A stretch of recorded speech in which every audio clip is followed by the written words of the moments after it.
Because today is about dreams coming true. Oh! Chef D tweet! Somebody got a bag. Who is it?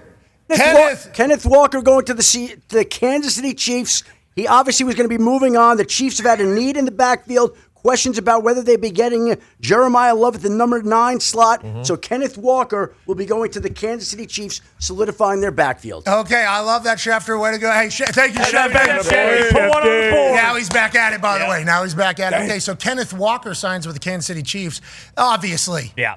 Let's go to the free agency fun zone. Shregs, how come the Chiefs are in on everybody? That's cool. Super Bowl MVP is heading to the Chiefs. It feels like this is a repeat story. Well, we also saw that Travis Kelce is likely coming back, which is great news as well. That's the rumors here. But Kenneth Walker, he had a market. This is a guy who had a market with various teams, but they focused in on the Kansas City Chiefs. His agent, David Cantor, got him right before the playoff run. Think about that. He fired his agent right before the playoff run, signs with a new agent, goes on and has that incredible tear, goes and wins Super Bowl MVP, and he had his choices. The numbers will be coming in shortly. They will be very strong. Strong enough where it was worth leaving the Seattle Seahawks to go to the Kansas City Chiefs. Big addition from Brett Veach, who, if you remember, went and did a big signing with Sammy Watkins a few years back, which really got things going for the Chiefs and that dynasty. Shregs, I love that. Dano, tell me a little bit about what this could do for Patrick Mahomes. Nobody's really talking about Patrick Mahomes. I just saw him post some photos. Travis Kelce coming back into the world. Nobody's really talking about the Chiefs being who the Chiefs is. Sportsbooks still have them at the 5th best odds because I think they have respect.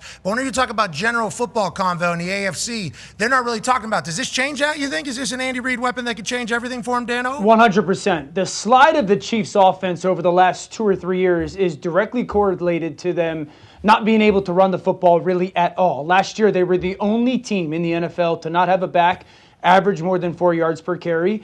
And they had a back have 1 carry for more than 20 yards. So this was a throw it at all cost football team. Now you're looking at a Kansas City offense that Eric Bieniemy's back. They want to get more 50-50 balanced, 60-40 balanced. We'll see what Patrick's health is coming off of the ACL. Maybe they'll have to be a little bit more reliant on running the football early on. And so this is kind of the trend in the wave of the NFL of exactly kind of, how offense has to get played. You got to be able to run the football. Kansas City has not been able to the last 2 years. So this is a really important signing. Also means they don't think Jeremiah Love, the back from Notre Dame, is going to get to the number 9 pick. Well, Jeremiah ran a 4.3, and then he did all the workouts and all the drills, and he is outrageous, obviously. You need a good run game. Tone, what are the Chiefs looking like from the sportsbooks perspective? So, we just mentioned the Ravens, who are now tied with the Buffalo Bills for the best odds to win the AFC. Right behind them are the Kansas City Chiefs. So, while, yes, the Chiefs are being quiet right now because they had one of their worst seasons that they've had in over a decade, as far as like us and media and people talking about them, the sportsbooks still believe that the Chiefs are one of the 3 best teams in the AFC. They're tied for 5th as far as odds are concerned to win the Super Bowl. We met Schneider. He can't throw a football for shit, but the guy can build a football team. Yes. Him moving on from Kenneth Walker, we were all like, that sucks. Super Bowl MVP. He just came on late because Charbonnet got injured. They're assuming that Charbonnet is going to be able to be back into what he was.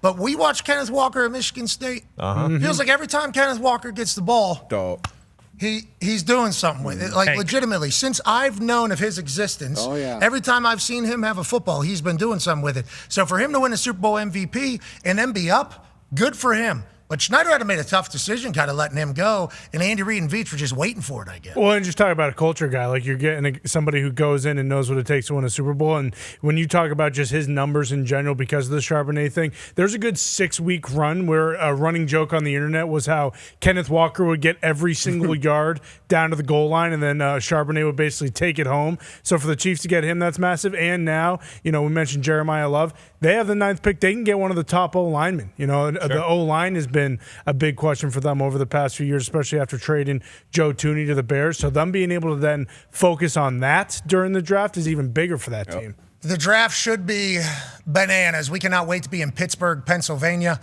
for all of that. We have some updates on the Kenneth Walker signing. Ari Mirov has accrued some information. He says it's 3 years worth up to $45 million, about $15 million a year. Let's assume it's $12 to $13 million each year. That feels like a very good price for Kenneth Walker. And once again, anytime anybody signs with the Chiefs, they know the Super Bowl is an opportunity, so they're always going to utilize that as negotiation in the backdrop. Absolutely. This was the move. Dano mentioned it earlier when we were talking about the Crosby trade. Okay, Chiefs, what's your move? Bills, what's your move? So this was a big move. I think it's a big swing. We talked about Patrick Mahomes. He was the leading rusher for the Chiefs way too many times, and then him with coming off an injury, you definitely want to protect him more. And I think Kenneth Walker, I know he was splitting carries and splitting touches with Charbonnet, but that'll bode well, I believe, for his future, keeping those legs kind of fresh. Got him in a new deal, which he absolutely earned. Not only does he help that run game, but he's an absolute monster in the pass game and that screen game as well. Andy Reid has always been a beast when it comes to dialing up perfect screens, so I think this is a perfect signing.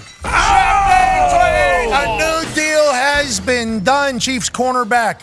Former corner Jaylen Watson has reached an agreement today on a 3-year deal with the Los Angeles Rams. Shout out to Colin Roberts of Excel. The Rams now will have 2 former Chiefs corners, Watson and McDuffie. McDuffie just became the highest paid corner in the game with $31 million after being traded to the Los Angeles Rams. Now we got Jaylen Watson over there. Let's head back to Shefty. Shefty, what are the Rams doing? Cooking, I would say. Yeah, they're cooking, and obviously they're taking the Chiefs cornerbacks right now, and it's a situation where he is going to play one corner, Trent McDuffie is going to be the other corner, and the Rams have loaded up in the secondary. They are importing their cornerbacks from Kansas City. More coming up right now, Pat. Hold on. I love that, Shefty. Keep working. Keep pounding the buttons on your phone there. Let's head right over to the free agency fun zone.